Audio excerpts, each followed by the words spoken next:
Good evening, everybody, and welcome to Tuesday Night Live.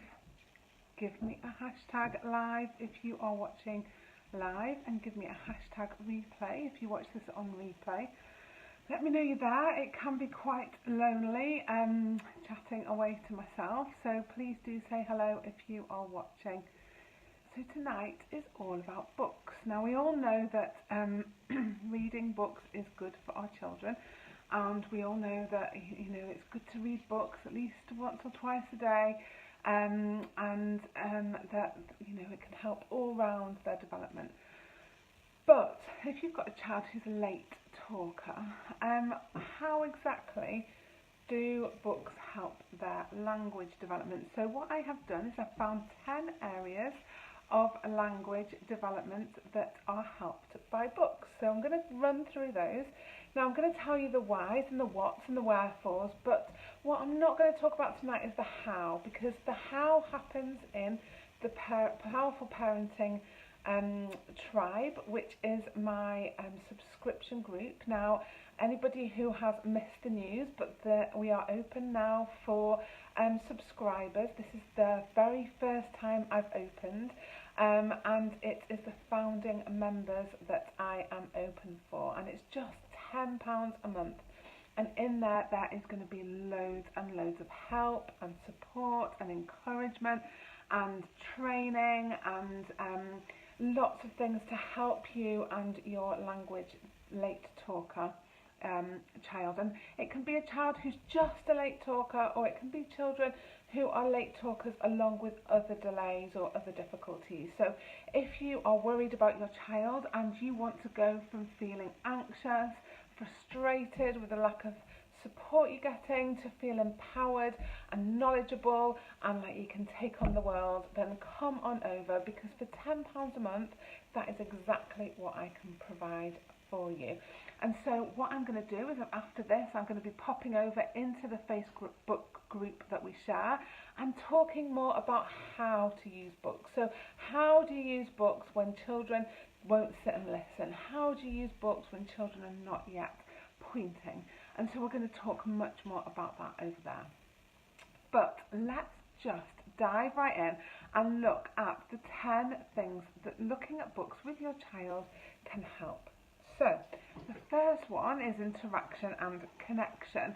So children really need to feel that connection with an adult, and books are a great resource for us to share with children, to get that time, that one-to-one time, especially if, like me, you've got a really busy family.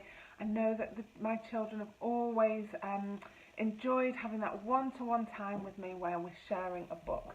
So interaction and connection are the first things, and I was thinking of an example of a book that I might have used in this situation. So for example, the That's Not My range is a really good starting point for children who find interaction difficult or are just at that stage of development, because we can share the feeling and the touching and the turning of the pages with children at that stage. So number 2 is joint attention, and for anyone who doesn't know what joint attention is, I'll just quickly fill you in on that. So what we mean by joint attention is for children to be able to share their attention with an adult about an object, or about pictures or books in this case. So what I mean by that is at first children are very interested in people, and then their attention moves to being very interested in objects. And then the next phase is to be able to integrate the two. So that's when pointing starts, where children start to be able to share an activity. At first the adult has to do lots of the work, but the child might bring something and show it to you, and they might begin to point things out in a book.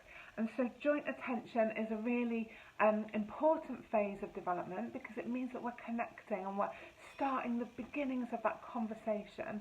And so again, I thought I'd try and think of an example, and I was thinking of Dear Zoo. If anybody's read Dear Zoo, that's a lovely one. Anything where you're lifting the flaps and you're sharing your attention on that, and you can create anticipation and what's going to happen next, kind of thing. And so for all of these, there are a gazillion children's books. I mean, I don't know about you, but I absolutely love children's books. and there's lots and lots of examples, and I quickly tried to choose some of my favourites throughout this, just so that I can give you an example of the kind of thing that I'm thinking of. But I'm sure, you know, you've got millions of other examples, and, you know, feel free to put in the comments some of your favourite examples that your child loves. So number 3 is following instructions, and books are a really great way for that to happen.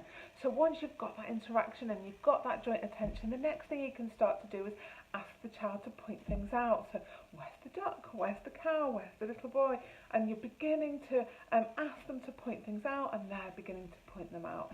And so I thought that the Usborne series do some really great books with first words in, and that's the really good starting point. Or, you know, the books that I've got photographs in, where they're really obvious and really good, clear pictures and not too many on a page, and you can ask the child where things are. I also thought number 4 is self-esteem. So, you know, just spending that one-to-one time where you're being engaged as an adult, where your attention is fully on your child. You know, life is busy, and particularly in busy families, but, you know, life is busy with with your phone pinging and the television on and the noise in the background, and actually having time where all of that is kind of turned off, turned down, turned away, and you're really focused on your child, and that alone is massive. And if you haven't watched my Late Talker TV on my likes page, which is Joanne Jones, the Early Years Development Coach, go on over and watch about self-esteem and the fact that children have an emotional tank, and reading books and sharing books together are really good for filling their emotional tank. So I don't know whether you've heard of the book Have You Filled a Bucket Today? My daughter loves that book, and it's great for talking about filling up people's emotional tanks. So that was my example, but there are tons of books out there about topics that are based around children's self-esteem. So not only are there books that are directed at that, but we can also just create that feeling of warmth and safety and security and self-esteem for your child by spending that time with them. So number 5 is vocabulary, and books are amazing for building vocabulary, because you can bring in all sorts of different situations, different words, different things that are outside the child's direct experience. Now, what I would say, if you've got a first word user, a child who's just using single words, start with books where the vocabulary is very familiar to them, so things that are within their experience. And then gradually you can kind of work out from their world, you know, what new and different experiences, and can you link it, you know, have you got a book about the zoo because you're going to the zoo on Saturday and you can fill that in, or are you going on a boat and you could find a story about a boat, so you can begin to link that vocabulary. There's so many books, and, you know, the library is full of really great examples. So, you know, get yourself down to the library and choose books that, you know, you're going to the dentist, so get a book about the dentist, or you're going to the supermarket and you can get a book about the supermarket, and really begin to build your child's vocabulary around those topics.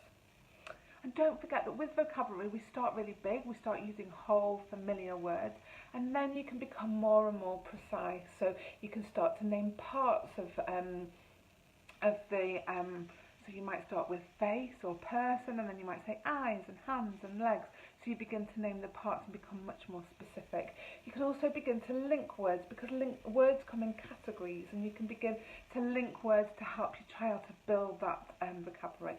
I've done a training on vocabulary, so go and have a look at that, because it gives you some really good ideas.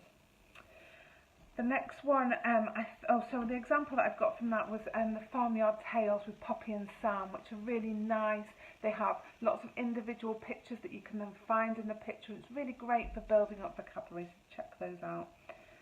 Sentence structure, so books then begin to build up sentences, and often they have lots of repetition, and the sentences are really slowly built up over the book, or the sentences are very similar in structure, or just very short sentences. So if your child's at that stage of language development that they need to hear more complex language, you can begin to build up to these more sentence-based stories.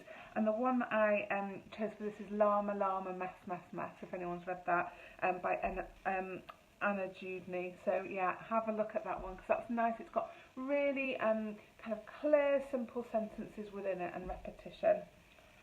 And then I thought the next thing is narrative. And what we mean by narrative is the ability to kind of tell a story, to build up a story, to have a beginning, a middle and an end, to have the what, the and the who and the when, and to be able to bring those phrases into talking so that you can tell somebody an account, retell an account of something that's happened.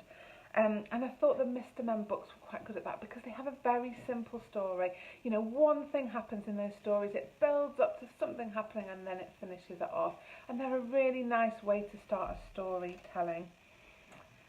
Then children's imagination begins to grow and they need more imaginative stories and they need things that are outside of the reality. You know, stories about fairies or aliens or dinosaurs, things that have got imaginary creatures in them. And so there's so many books like that. I mean, I put Paper Dolls down here, which is a very nice imaginative book about dolls. And so, you know, choosing a book that's got slightly more abstract kind of ideas, and that with it brings new and different vocabulary. Number 9 is rhyme and rhythm, and that's really important for building up children's phonological awareness. So this is the stage that helps children to process the sounds that are in words, and it's the link between speech and language and reading and writing. And so being able to hear the different sounds in the words, recognise which sounds have got the ends that are the same, which sounds have got the beginnings of the words that are the same, where the rhythm is. It's really, really important. And so I thought the Gruffalo is an old classic, isn't it, with lots of rhyme in it. And children love that, and it's got that repetition in it as well to keep them engaged. And it's almost like a bit of a song. It kind of goes along in a rhythm. And the Bear Hunt is another one that has that kind of rhythm to it. So those are really great books. And then number 10 is speech sounds. And so children who are learning speech sounds, maybe who have difficulty with some sounds, you can choose books that have lots of the repetition of the same sound in them. And then you can begin to kind of point it out. So I was thinking of like The Tiger Who Came to Tea, which is one of my absolute favourites. But you can say, oh, that's what word, The Tiger Who Came to Tea. And you're not getting the child to say it or anything like that, but you're just inputting all the time. Remember, I'm saying, you know, concentrate on the inputting, and so you can begin to build towards them hearing those different sounds and pointing them out in the word. So it's no wonder, it's absolutely no wonder that we say that books are great for children. And I was a bit shocked myself when I started to kind of write this list. It's just how many, all areas of language development can be addressed through sharing books with children. And I'm going to go over now into my membership site and talk a little bit more about how to do that for the different stages of language development. But so if you want to know more, please do come and join my membership. It's £10 a month, and in there there'll be lots and lots of support. I don't want to be on here selling all the time, but equally I want to give you the opportunity to join at this early stage and get in on the act and help me to kind of build this into something really special. So please do send me just a direct message on here, and I will come back to you with how to join. That's absolutely no problem at all. So I'm going to run through the 1 to 10 just so that you can recap. So interaction and connection was our number 1, joint attention number 2, following instructions was number 3, self-esteem is number 4, vocabulary number 5, sentence structure number 6, narrative number 7, imagination number 8, rhyme and rhythm is number 9, and number 10 is speech sounds. So covering absolutely all aspects of speech and language development. If you've got any questions, please do pop them in the box below. I'll always come back and answer your questions. Thank you very much, anyone who watched me live. I can see some eyeballs were on me in the top corner, but probably just kind of watching in passing. So do let me know if you've watched this video. I really do appreciate any interaction that I get from you. Thanks so much, guys, and see you next week. Bye bye.